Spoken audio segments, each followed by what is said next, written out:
Hi, this is Raphael Mudge, the creator of Cobalt Strike. Welcome to Part 8 of Advanced Threat Tactics, Malleable C2.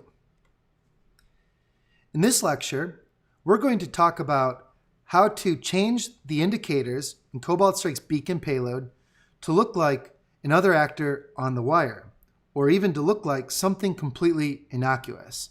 That is up to you. We're going to describe Malleable Command and Control, talk about how to set up and use it. I'll take you through the profile language, and I'll talk about how to test profiles.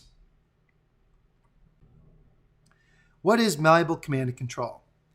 Malleable C2 is a domain-specific language that gives you control over the network indicators in Cobalt Strike's beacon payload. To use a Malleable C2 profile, just start a team server with the Malleable C2 profile. It's the third option. What is a profile? A profile is a text file with our Malleable C2 directives. The information you see here on this slide has direct control and direct effect on what you see in this Wireshark traffic capture. This is beacon traffic transformed and defined by the previous Malleable C2 profile. Let's go through it piece by piece. At a high level, Malleable C2 profiles let you define indicators for each of Beacon's transactions, okay? So Beacon does HTTP GET to download tasks and HTTP POST to send output back. And within these code blocks for HTTP GET and HTTP POST, you can define indicators for each of these transactions. Within these transactions, you can define both client and server indicators. So here we're specifying the client and server indicators for the HTTP GET transaction that Beacon has to do, okay? The client indicators go into a client block, the server indicators go into a server block. Now, one thing you may do as well is use the set option to set options within Malleable C2. You can set an option outside of a transaction block, and that option will apply to all transactions. User agent is a great example of this. You can do set user agent, whatever user agent string you want to use, and that user agent value will apply to HTTP GET, it will apply to HTTP POST, and it will apply to Beacon's staging process as well. Within a transaction block, you can use set to set an option that both the client and server have to agree on. So in the case of HTTP GET, both the client and server have to agree on which URI the beacon is going to phone home to. So you do set URI, whatever URI you want the beacon client to call back to, and you want Cobalt Strike to bind to in the web server. Malleable C2 gives you many options that you may set.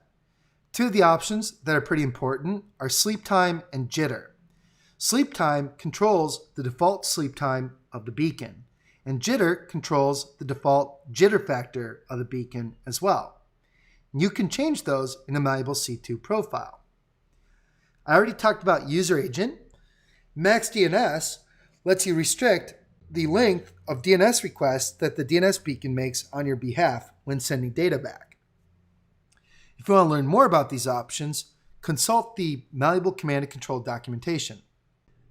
Besides setting options, Malleable C2 directives can also add arbitrary indicators to dress up a beacon transaction. Here, I'm using the header keyword to specify which headers the beacon should send when it does an HTTP GET request to its Cobalt Strike command and control server, okay? These headers actually have no effect on the communication that's taking place. They are merely there to disguise the transaction further. And you can specify headers for both the client transaction and the server transaction as well. So besides headers, you can also specify arbitrary parameters. When you do parameter key value in a client transaction, Beacon will append that parameter, that key value parameter, to the URI it makes a request for. Okay? So that's another way to dress up your transaction with extra indicators.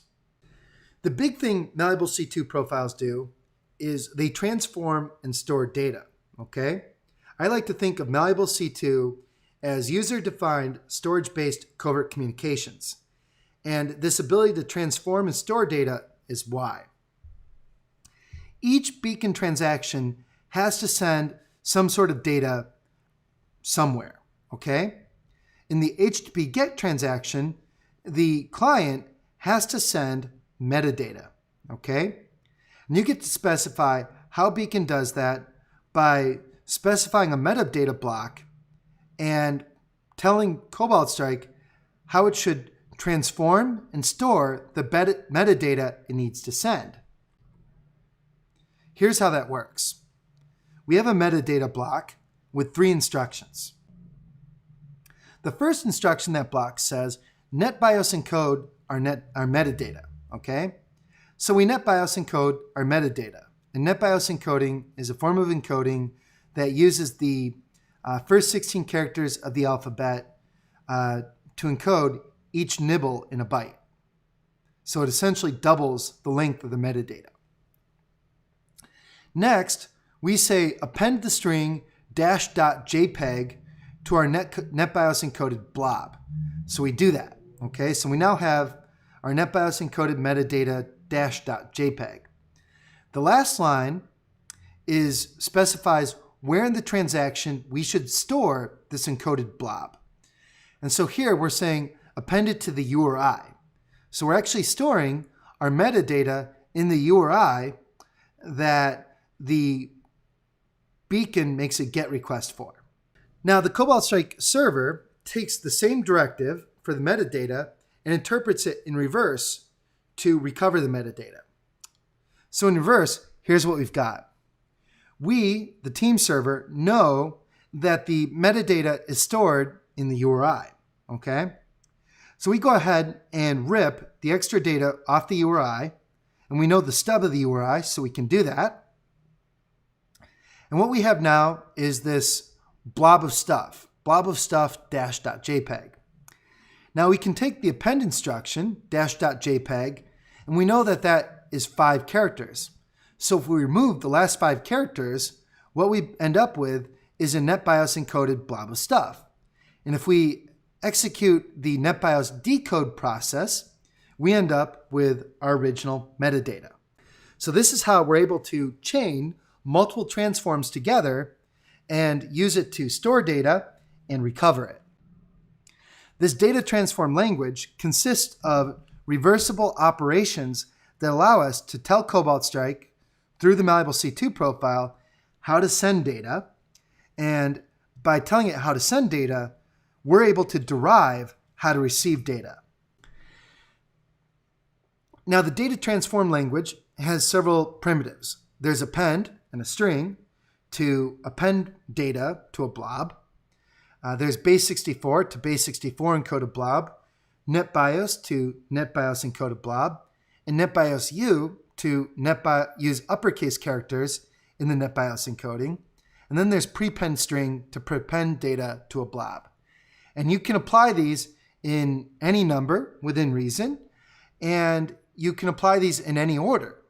When you use the data transform language, there are 3 terminating statements, okay? The terminating statements specify where you can store metadata, or in the case of a post request, the session ID.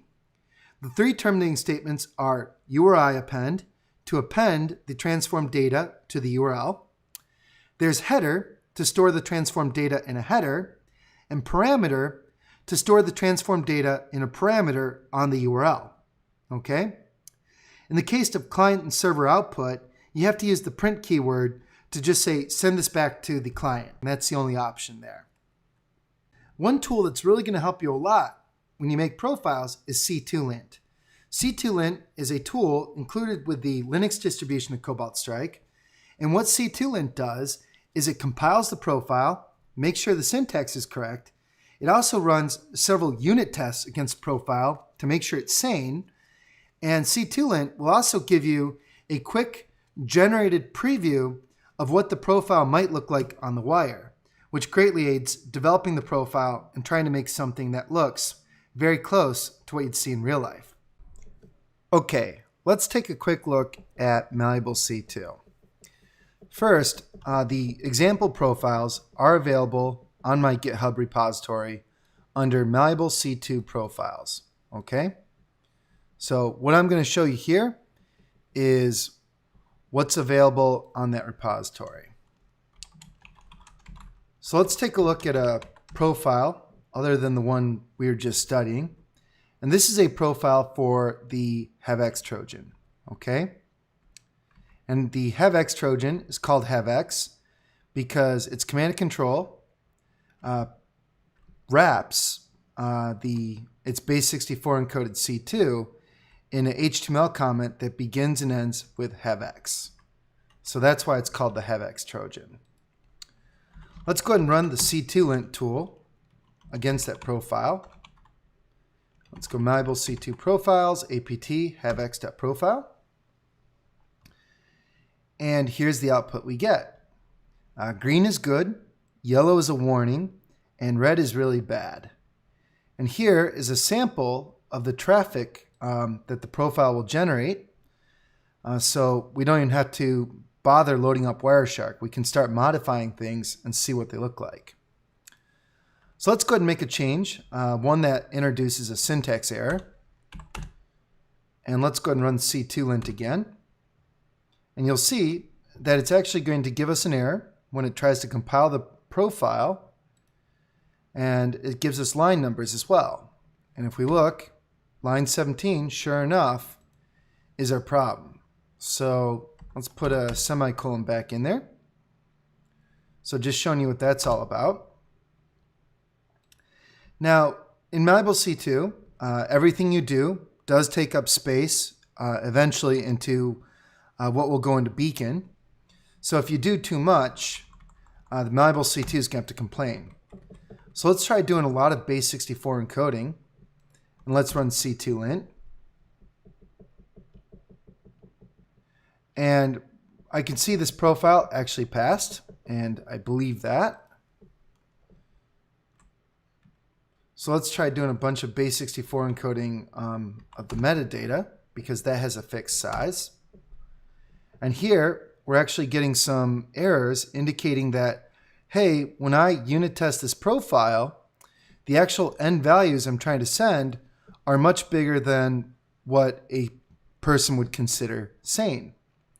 So that's an example of how C2Lint can help you find real errors in your profile. Okay? And here you can see like my expanded many times base64 encoded C2, right? So quite a bit from what we started with. So that's an example of how the traffic preview can help you out as well. So that's an example of using C2Lint. Let's go ahead and put this profile back to normal real quick. And let's load it into Cobalt Strike, hook a system, and see what our traffic looks like. Okay, so let's come over here.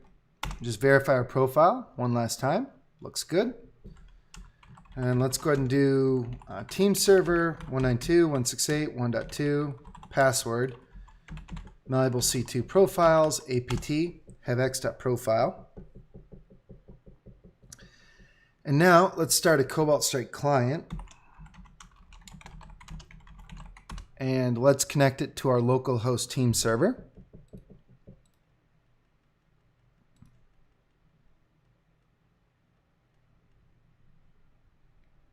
And here we are. All right, let's go ahead and create a listener real quick. We'll do one on port 80. The listener is automatically going to take on the Malleable C2 profile.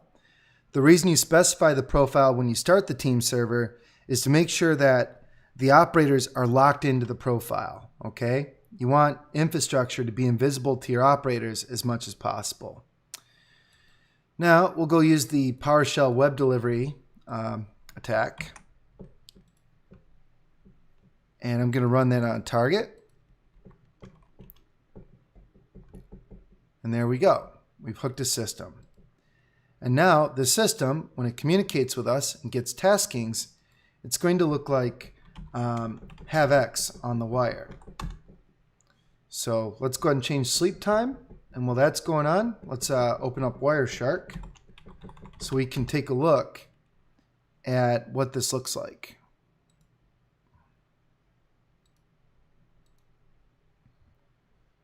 So let's go capture interfaces, ETH0, and we'll go ahead and start that up.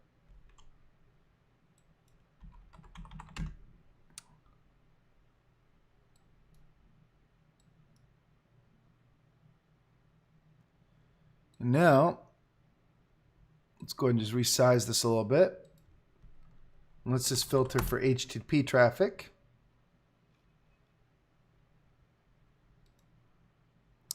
And there we can see a get from our HaveX beacon. And there's our traffic in Wireshark. Now you'll notice it's empty in here because we didn't give it a tasking. So let's go ahead and give it a tasking and take a look at what that looks like.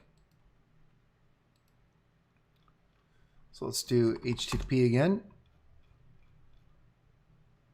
And let's go over to our Cobalt Strike client. Let's give it a task. And just wait for the target check in here, which should be another 20 seconds or so. While that's going on, we'll set up a filter. There we go. Better. And there's our new request. Let's go file TCP stream. And there's what it looks like with some base64 encoded command and control data. So that's Malleable C2 and how to look at it in Wireshark. And let me ask, seeing what you see here and looking at what C2lint gives us, I like to think did a pretty good job. You know, it's selecting one of the URLs, but we got the refer, we got the accept piece, the cookie, user agent, a few other things added. But overall, that's how this preview maps to the information you see there. So that's a bit on using Malleable C2 with Cobalt Strike. Okay, so that's Malleable C2. In this lecture, I introduced Malleable Command Control, a technology to define the indicators in the beacon payload. I took you through how to set up a profile with a team server and use it. We went through the profile language and I also showed you how to use C2lint to develop and test profiles. This concludes part 8 of Advanced Threat Tactics.